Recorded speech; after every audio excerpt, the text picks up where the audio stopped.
Sur la plaine abandonnée par la mer du Nord à marée basse, au pied des dunes de sable, les pêcheurs de crevettes à cheval d'Oos-Dunkerque restent les derniers à pratiquer une forme de pêche qui remonte au Moyen Âge.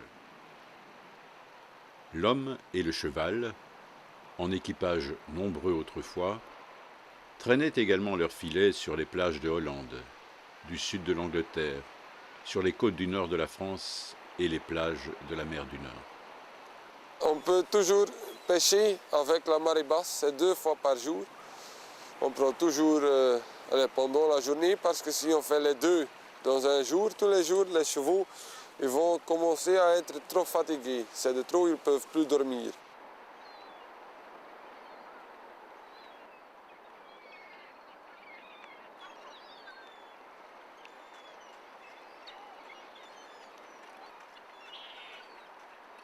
On fait toujours 1h30 d'avant marée basse et 1h30 après, parce que les crevettes restent où il y a toujours de l'eau. Le meilleur moment, c'est septembre, octobre. Là, à ce moment-là, les crevettes sont plus grands. Et dans février jusqu'à juin. Quand c'est juillet et août, c'est trop chaud, les crevettes ils sont partis plus loin dans la mer. Et dans l'hiver, de moment, ça commence à geler, jusqu'au moment que ça arrête, il n'y a pas de crevettes non plus, c'est trop froid.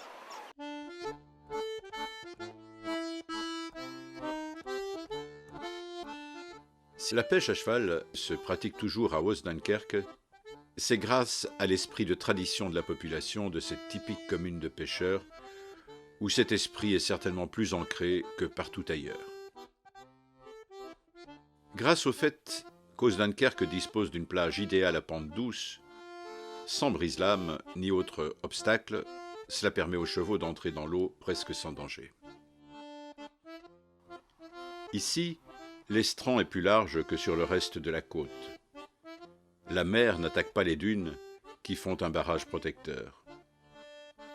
Les brise-lames ne sont pas nécessaires et il reste assez d'espace pour y traîner un filet en toute sécurité. Tous les jours de l'année, on a besoin de regarder son cheval, de le nourrir, de l'entretenir, de regarder s'il est en bonne santé. Tout ça demande beaucoup de travail et si on n'a pas l'amour du cheval, bien, on ne tient pas un cheval. Hein? Et surtout, c'est le pêcheur qui doit avoir à ce moment-là l'amour du cheval, de la mer et de la pêche. Du moment que ces trois choses-là se combinent, il peut devenir pêcheur à cheval. Hein? Mais il faut compter que toute l'année, le cheval demande de l'attention.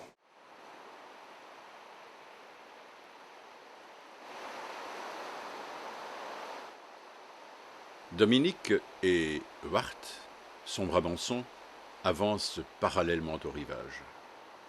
L'homme et le cheval sont unis dans le même geste. Quand la vague déferle, Wart relève la tête pour éviter que les embruns ne lui mouillent les naseaux. L'homme est bien calé dans sa selle de bois, un matériau qui, au contraire du cuir, n'a pas besoin d'être gorgé de graisse pour résister au sel. Afin d'améliorer son confort, le pêcheur dispose sur la selle un coussin rempli de paille de seigle qui, une fois mouillé, pourrit moins facilement.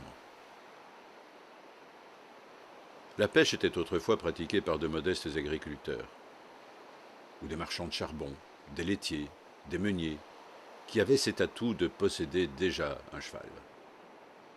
Elle n'en demeure pas moins, comme autrefois, une activité complémentaire, ne se pratiquant au mieux que quelques heures par jour.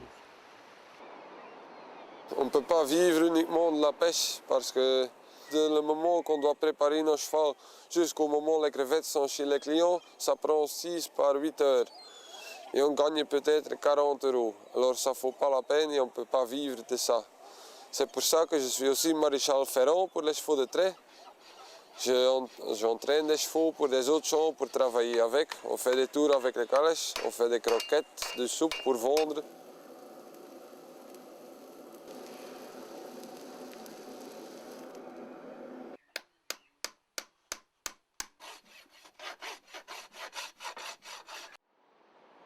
Pendant l'année scolaire, aux périodes où le pêcheur va en mer pour son propre compte, des groupes scolaires en profitent pour venir découvrir de près le travail du pêcheur et de son cheval. De nombreuses explications leur sont fournies sur tous les aspects de cette activité unique.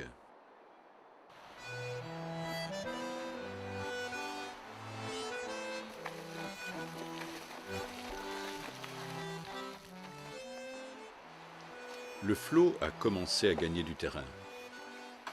Le moment est venu pour chaque pêcheur d'atteler à nouveau la charrette qui lui sert à transporter tout son matériel.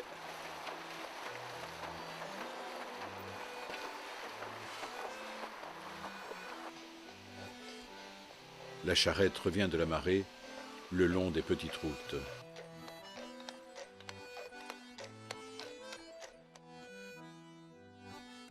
Dès le retour, on s'occupe sans tarder du produit de la pêche.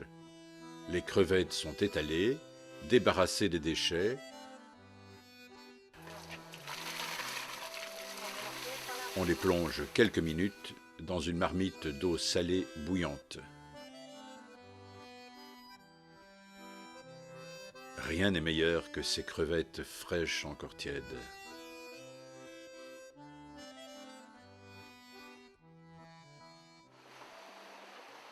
Pendant la saison d'été, les touristes peuvent assister à des démonstrations qui sont organisées à leur intention. Les manifestations folkloriques de l'été, sous forme de démonstrations subsidiées par l'administration communale, ne doivent pas masquer la réalité des autres saisons, quand les touristes sont repartis. En 1968, il n'y avait plus que 7 pêcheurs. En 2000, seuls restaient 3 pêcheurs. Aujourd'hui, l'embellie est là, porteuse d'espoir. Et la passion gagne aussi des jeunes. Il faut surtout faire que ce soit des gens ou des pêcheurs qui viennent, qui ont la passion. Ce n'est pas quelque chose qu'ils peuvent venir faire pour voir, parce qu'ils ont beaucoup d'attention des touristes, ou beaucoup d'attention de la télé, ou beaucoup d'attention des journalistes. S'ils viennent seulement pour être reconnus comme pêcheurs et être dans les médias, je trouve que c'est dommage. Je trouve que ça doit être un pêcheur qui aime le cheval, qui aime la mer.